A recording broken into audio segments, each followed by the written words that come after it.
Buenas tardes, familia. Es un privilegio poder estar aquí nuevamente, pero antes de empezar con la meditación me gustaría poder orar. Papá, gracias por este día, gracias por todas las cosas que tú nos das y en especial agradecerte por este tiempo que tú nos permites tener en familia, de poder estar meditando en tu palabra. Quiero pedirte que seas tú hablando a través de mí, que me des palabras sabias para poder transmitir aquello que tú has depositado en mí. En tu nombre. Amén. Me gustaría hoy poder meditar en un fragmento del libro de Jueces, se encuentra en Jueces 6. Voy a leer a partir del versículo 11, que dice: El ángel del Señor vino y se sentó bajo la encina que estaba en Ofra, la cual pertenecía a Joás, del clan de Abiezer. Su hijo Gedeón estaba trillando trigo en un lagar para protegerlo de los madianitas. Cuando el ángel del Señor se le apareció a Gedeón, le dijo: El Señor está contigo, guerrero valiente. Pero Señor, replicó Gedeón, si el Señor está con nosotros, ¿cómo es que nos sucede todo esto? ¿Dónde están todas las maravillas que nos contaban nuestros padres cuando decían: el Señor nos sacó de Egipto? La verdad es que el Señor nos ha desamparado y nos ha entregado en manos de Madián. El Señor lo encaró y le dijo: Ve con la fuerza que tienes y salvarás a Israel del poder de Madián. Yo soy quien te envía. Pero Señor, objetó Gedeón, ¿cómo voy a salvar a Israel? Mi clan es el más débil de la tribu de Manasés y yo soy el más insignificante de mi familia. El Señor respondió: Tú derrotarás a los madianitas como si fueran un solo hombre, porque yo estaré contigo. Poniéndonos un poco en el contexto de la situación, el pueblo de Israel llevaba ya 7 años siendo esclavos de los madianitas. Los madianitas era un pueblo que estaba atacando constantemente al pueblo de Israel, sobre todo cuando tenían ganado o habían conseguido en la hora de la siega. El pueblo de Madián iba y arrasaba con todo lo que tenía. En primer lugar, entonces, lo que yo quiero poder decir es que Gedeón en ese momento estaba escondido en el lagar. El lagar es ese recipiente donde las personas se ponían a prensar la uva, a pisar la uva para poder sacar el vino. Entonces, cuando Gedeón limpiaba el trigo, en vez de hacerlo en cualquier otro sitio, él se escondía allí para poder limpiarlo por miedo a los madianitas. Y allí es cuando el ángel del Señor se le revela. Tal vez nadie más sabía dónde estaba Gedeón en ese momento, pero el ángel del Señor sí que lo sabía, y el ángel del Señor quería hablar con Gedeón. Cuando eso sucede, lo que Gedeón hace es replicar, es objetar las palabras del ángel del Señor. Es interesante ver cuando el Señor habla, cuando el Señor muchas veces nos da su palabra. En nuestra primera acción es replicarle, es contestarle, es pedirle explicaciones. No, Gedeón lo que dice es, ¿dónde está ese Dios de que hablaban nuestros padres? De que es el Señor nos sacó de Egipto. También dice que el Señor nos ha desamparado. Pero el mismo ángel del Señor está allí hablando con él, diciéndole que por su mano liberará al pueblo de Israel. Una cosa muy importante que el ángel del Señor dirá, dice así: Tú derrotarás a los madianitas como si fueran un solo hombre. Y ahora dice: porque yo estaré contigo. Y ya no es la primera vez que Jehová, que el ángel del Señor está diciendo que Él estará con nosotros. En su palabra dice que Jehová no nos dejará, que no nos desamparará. Él nunca nos abandona.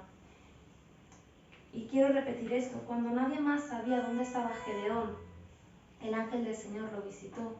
Se presentó delante de él en un lugar donde Gedeón estaba escondido por miedo a los madianitas.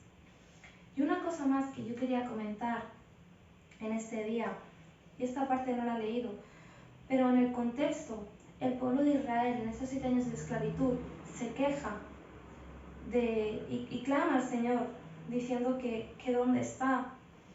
Y una de las partes que dice Jehová a través del profeta dice: Yo soy el Señor su Dios, no adoren a los dioses de los amorreos en cuya tierra viven. Y dice: pero ustedes no me obedecieron.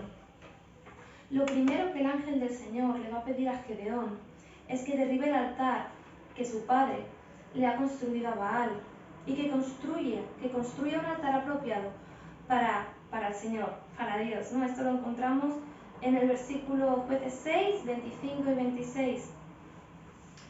Lo importante entonces a tener en cuenta es que cuando Dios se revela en nuestras vidas, cuando Dios empieza a hablar, hay un orden apropiado de las cosas. Dios dice al pueblo de Israel: no me obedecisteis. Y lo primero que le está pidiendo Dios en este momento a Gedeón es: obedéceme.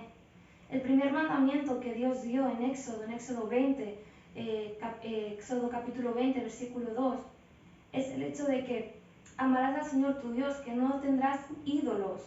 Y lo que Dios está pidiendo es: obedéceme, obedece mis mandamientos.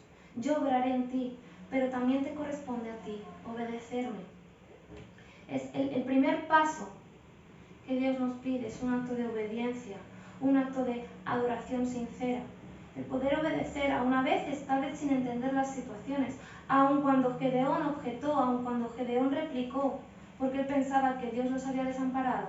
Dios dice: yo te daré la victoria, pero obedéceme. Quita estos ídolos, quita el ídolo de Baal, quita el ídolo de Asera. Y entonces podremos dar un paso más, entonces podremos seguir hacia adelante. Pero debes obedecerme. Y yo estoy diciendo y dije: no harás dioses ajenos, amarás al Señor tu Dios, ¿no? Y es importante ver entonces, cuando miramos en perspectiva, sí, Gedeón dudó en muchas ocasiones, Gedeón replicó, Gedeón objetó, y lo vemos en este primer texto, y lo podemos ver en Jueces 6 cuando sigue pidiendo señales de la victoria, lo podemos ver también en Jueces 7 antes de la batalla. Pero Gedeón fue considerado un hombre de fe. Está en los héroes de la fe Gedeón. Objetó, replicó, dudó, pero Gedeón obedeció. Lo que Dios le dijo era: quítate los dioses ajenos. Los que te rodean, quítalos, porque me tienes que obedecer a mí, me tienes que adorar a mí, porque yo soy tu único Dios, porque yo soy el Dios verdadero. Y eso es lo que Gedeón hizo. Obedeció, tal vez replicando, tal vez sin entender, con miedo. Y eso lo podemos ver si seguimos leyendo. Tenía miedo, pero obedeció. Entonces, con lo que yo quiero que nos podamos quedar hoy es con estas dos cosas. Dios está en cualquier lado, aun cuando nadie más te vea, aun cuando tú estás escondido por la situación que sea, aunque nadie más sepa dónde tú estás, aunque nadie más sepa la situación por la que tú estás pasando, Dios sí que lo sabe, y Dios te puede encontrar, y Dios puede hablar contigo. Una cosa que me encanta y que suelo decir es que Dios tiene más ganas de hablar con nosotros de las que nosotros tenemos de hablar con Dios. Y es que Él tiene ganas de hablarnos, Él tiene ganas de revelarse en nuestras vidas. Pero muchas veces nosotros, por dudas, por miedo, por objeciones, hacemos oídos sordos. Pero cuando escuchas a Dios, podrás empezar a ver que también nos corresponde una parte de obediencia, de honrarlo a Él sobre todas las cosas. Y cuando eso ocurre, podremos ver cómo la victoria es del Señor. No importa entonces ese miedo que tenía Gedeón, no importaba las dudas que tuviera Gedeón, no importaba las objeciones que tuviera Gedeón, pero a través de la obediencia Dios fue concediendo la victoria. Muchísimas gracias, hermanos, y buenas tardes.